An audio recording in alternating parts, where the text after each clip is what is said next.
Do you remember holding a Mickey Mantle?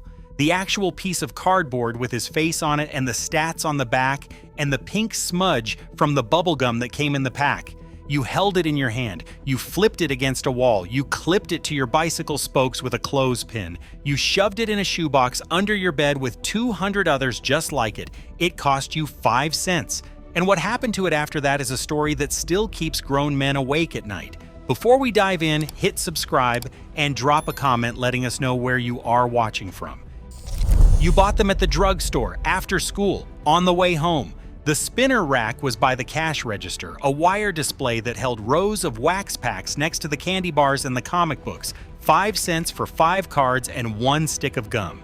You put your nickel on the counter and the man behind the register did not even look up because you did this every day, and he was tired of making change for children who took 20 minutes to decide between Tops and a Hershey bar. You always picked Tops. You ripped the wax wrapper open before you were out the door. You did not walk home and open it at the kitchen table like a civilized person. You tore it open on the sidewalk right there in front of the drugstore standing next to the newspaper box and the parking meter, and you looked fast, flipping through the 5 cards like a man checking his hand in a poker game. You were looking for one thing, not a team, not a position, a name. You were looking for Mantle, for Maze, for Aaron, for Koufax, for Clemente, for the face of a man you had never met, but whose batting average you knew better than your own phone number. Most packs were disappointment. 5 guys you had never heard of, a backup catcher from the Senators, a relief pitcher from the Phillies, a utility infielder from the Astros. You already had 3 of them.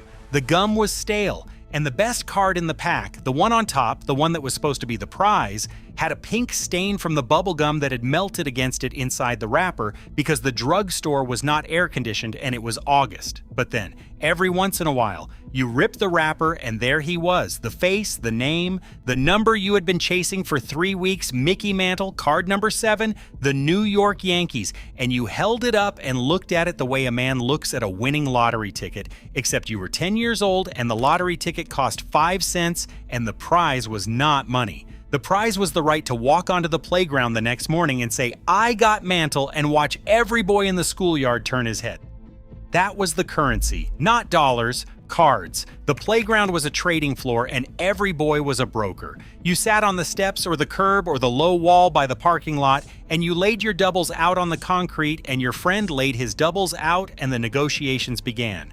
I will give you 2 Killebrews for 1 Koufax. I will give you a Banks and an Aparicio for a Clemente. No, not enough. Add a Colleen. Fine. Done. You shook hands. You did not shake hands. You just swapped and walked away because you were 10 and business was business and recess was only 15 minutes. You flipped them. This was the game that made your mother's head hurt when she thought about it too carefully. You stood against a wall, the side of the school, the back of the garage, the brick wall behind the candy store, and you threw a card at the wall. It fluttered down and landed face up or face down on the sidewalk. Your opponent threw his card. The one closest to the wall won both cards. If your card landed on top of his, you won both. You played for keeps. That was the rule that separated the serious players from the amateurs.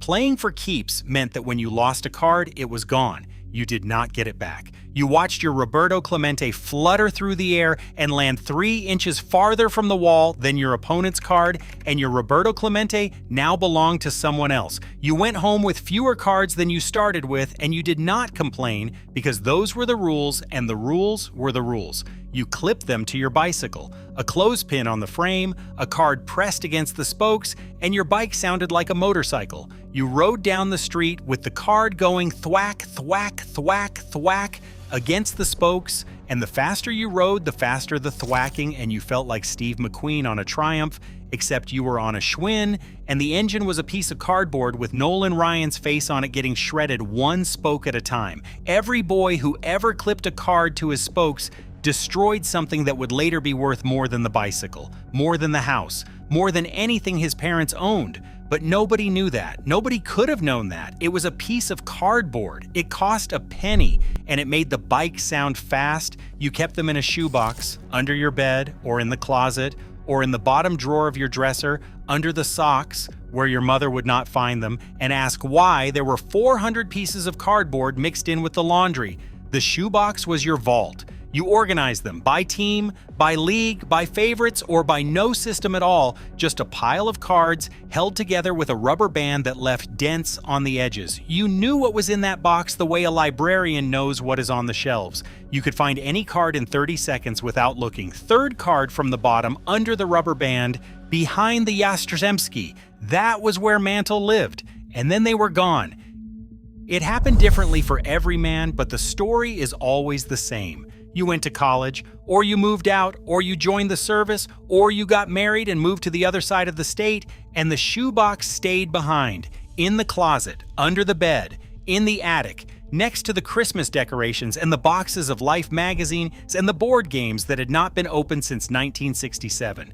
The shoebox was there, where you left it, where it had always been, in the spot you put it when you were 12 and forgot about when you were 18 because you had other things on your mind now. Girls, cars, grades, a draft number, and baseball cards were something that boys cared about, and you were not a boy anymore. And one Saturday morning, while you were 200 miles away being an adult, your mother decided it was time to clean out your room. She had been wanting to do this for years. The room needed to become a sewing room, or a guest room, or just a room that did not look like a 12-year-old boy lived in it when no 12-year-old boy had lived in it for 8 years. She opened the closet. She found the shoebox. She saw 400 pieces of cardboard with pictures of men in baseball uniforms held together with rubber bands that had dried out and cracked, covered in a fine layer of dust that had settled over them like snow on a grave. And she made a decision that millions of mothers across America made at the same exact moment in history, and she threw them away. She did not call you first. She did not ask. She did not hold up the box and think, I wonder if these are worth anything, because in 1972, nobody on earth thought baseball cards were worth anything. They were free with gum. They were toys. They were things that boys played with the way boys played with sticks and rocks and rubber bands. They used them and broke them and lost them and forgot about them. She put them in a garbage bag. She put the garbage bag on the curb next to the other bags. And the truck came on Tuesday.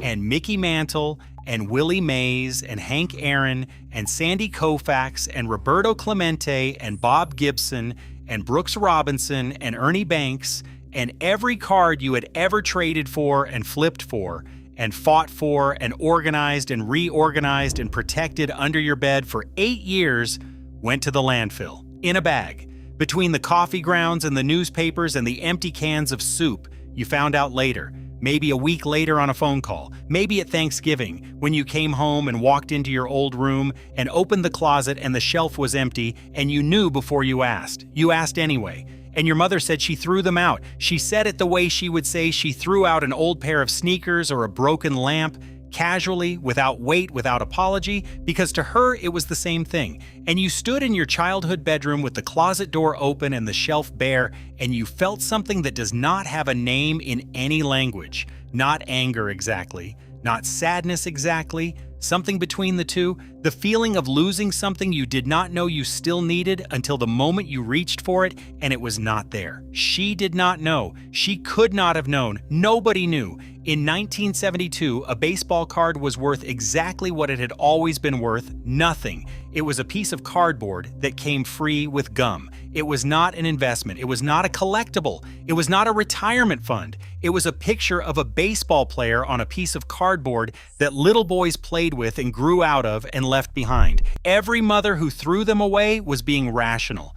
Every mother who threw them away was right, based on everything she knew at the time. And every mother who threw them away accidentally created the scarcity that would eventually make those cards worth more than her house. Because the mothers were not alone in destroying them. The company that made them destroyed them too. And the company did it on a scale that makes a mother's garbage bag look like a minor inconvenience. In 1952, Topps released their first major baseball card set, 407 cards in 6 series. The final series, the high numbers, included card number 311, Mickey Mantle. It was not technically his rookie card. Bowman had made one the year before, but it became the card, the one. The face of baseball card collecting for the next 70 years, except almost nobody saw it in 1952 because the high number series shipped so late in the season that stores had already cleared their shelves and replaced baseball with football. The packs sat on counters and gathered dust. Retailers returned them by the case, and the unsold boxes, cases and cases and cases of them ended up back in the Topps warehouse in Brooklyn, stacked from floor to ceiling, taking up space that the company needed for the 1953 production run. The boxes sat there for years. Years! Nobody wanted them. Nobody offered to buy them. The 1952 set was old news. The 1953 set was on the shelves, then the 1954 set, then the 1955 set, and the 1952 boxes just sat there, gathering dust, until someone at Topps, a man named Cy Berger, the executive who had created the set in the first place, made a decision that would haunt the hobby for eternity. They loaded the unsold boxes onto a barge. They took the barge out past the harbor, and they dumped them. Cases of 1952 Topps baseball cards, including thousands of Mickey Mantle cards, were dropped over the side and sank to the bottom of the Atlantic Ocean. Some accounts say it was the Hudson River, some say the open Atlantic. The exact location does not matter. What matters is that the company that printed them, the company that had created them, designed them, packaged them with bubblegum, and sold them for 5 cents decided they were garbage. Not even recyclable garbage. Ocean garbage, worth less than the warehouse space they occupied. Cy Berger later said it was one of the most painful decisions of his career. He knew those cards had players' faces on them. He knew boys had collected them. But nobody in 1960 could have imagined that a piece of cardboard with a picture of a baseball player would ever be worth more than the gum it came with. 60 years later, a single 1952 Topps Mickey Mantle card in mint condition sold at Heritage Auctions for $12,600,000, $12.6 million, for a piece of cardboard that cost 5 cents, for a card that thousands of boys flipped against walls and clipped to bicycles and shoved in shoeboxes and lost under couch cushions and traded for 2 Killebrews and a Colleen on a playground in 1962. For a card that mothers threw away by the millions and that the company that made it threw into the ocean by the thousands. 5 cents, $12.6 million. That is a return of 252 million%. And somewhere at the bottom of the Atlantic Ocean, there are enough Mickey Mantle cards to buy a small country. The fish do not care, but you do. There's a man named Thomas Newman who understands this better than anyone who ever lived. As a 10-year-old in the 1950s, he collected baseball cards the way every boy did. Shoeboxes, rubber bands, the drugstore on the corner, the whole ritual. He had cards from 1957 and 1959, the years when he was 10 to 12 years old, the years when baseball was the center of the universe and a nickel was the price of admission. His mother threw them away, all of them, every card, every rubber band, every shoebox, gone. And the loss did something to Thomas Newman that never healed. It opened a wound that stayed open for the rest of his life. Starting in the early 1980s, 3 decades after his mother threw the cards away, he began buying them back. Not the same cards. You cannot buy back the same cards. The cards his mother threw away are in a landfill somewhere, decomposed, forgotten, buried under 30 years of garbage. But he could buy the same players, the same years, the same sets, and he did, card by card, auction by auction, show by show, year after year after year, for 40 years. He built a collection that experts valued at $20 million. Not because he was trying to make money, because he was trying to fill a hole that his mother accidentally dug in 1960 when she put a shoebox full of cardboard in a garbage bag and put the bag on the curb. $20 million to replace what $5 worth of nickel packs had originally purchased. That is the cost of a mother's spring cleaning. Thomas Newman died of COVID. His family inherited the cards. The collection that began as a wound, a boy coming home to an empty shelf, became a $20 million legacy. NPR reported the story. The headline read, "A man who died of COVID left his family a cache of baseball cards worth millions." And then the subheadline, "His mom threw out his first baseball cards. He never got over it." He never got over it. 5 words. The entire hobby of baseball card collecting explained in 5 words. He never got over it.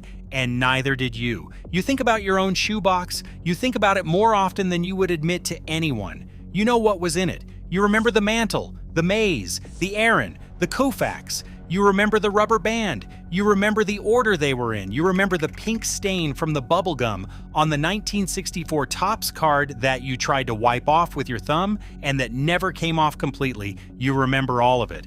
And you know, you have always known since the first time you saw a headline about a baseball card selling for thousands, then hundreds of thousands, then millions, that your shoebox was in that landfill, that your mantle is under 40 years of garbage in a dump somewhere in New Jersey or Ohio or Michigan or wherever your mother put the bag on the curb on that Tuesday morning in 1972. The gum is gone. The wax wrappers are gone. The spinner rack at the drugstore is gone. The drugstore itself is gone. The 5 and dime where you spent your nickel is gone. The playground where you traded and flipped is paved over. The wall you threw cards against is part of a parking lot now. The clothespin is rusted. The bicycle is in a landfill next to the shoebox.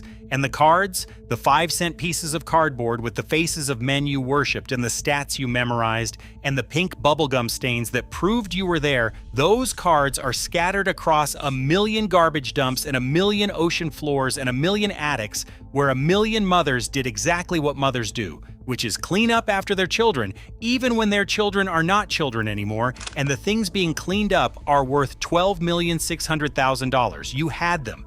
Every single one of you had them, and they are gone. And the only thing left is the smell. Close your eyes right now. Think about the wax wrapper. Think about the gum. Think about the moment you ripped open the pack on the sidewalk outside the drugstore and flipped through the cards looking for a name. You can smell it, that pink, powdery, slightly stale sweetness that meant summer in baseball and 5 cents and a chance, always a chance, that this pack this time would have the one you were looking for. That smell is worth more than the card ever was. Because the card is in a landfill and the smell is still in your head, and nobody can throw that away.